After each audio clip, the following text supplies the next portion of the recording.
I decided to rewatch the Rocky movie at a local cafe, coffee in hand. Not because I wanted to watch a boxing movie, but because I wanted to be reminded of something. Most people remember the fight. They remember the music, the stares, and the victory. But that's not what stayed with me personally. What stayed with me was the distance between where Rocky started and where he ended up. He wasn't the strongest guy. He wasn't the smartest. He wasn't the favorite. Nobody was expecting much from him. And yet somehow, despite of all that, he kept moving forward.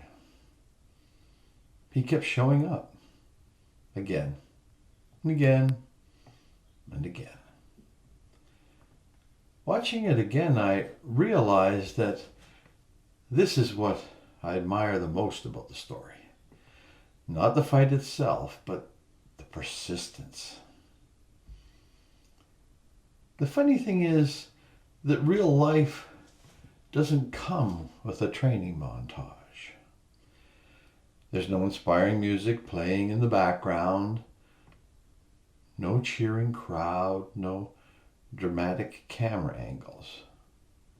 Most days it's just one decision, one meal, one walk, one choice,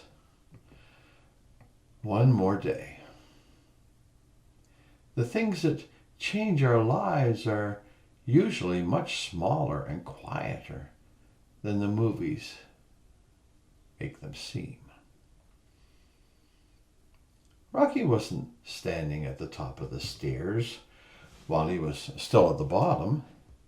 He wasn't fighting tomorrow's fight while he was training today. He was simply taking the next step, then the next one, then the one after that.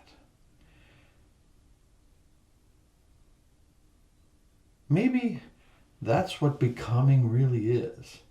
Not one giant transformation, not one magic moment where everything suddenly changes. Maybe it's simply showing up for today's step and trusting that tomorrow's step will reveal itself when it arrives. The older I get, the more I think life works that way. We spend so much energy trying to plan every detail of the future, when perhaps the better approach is to appreciate the journey while we're on it. To notice the small moments, the little victories, the unexpected kindnesses, the tiny little winks along the way. Rocky reminded me of that. Not because he won, not because he became famous, but because he kept going. And sometimes that's enough. Sometimes the greatest victory isn't the finish line. Sometimes it's simply having the courage to take the next step.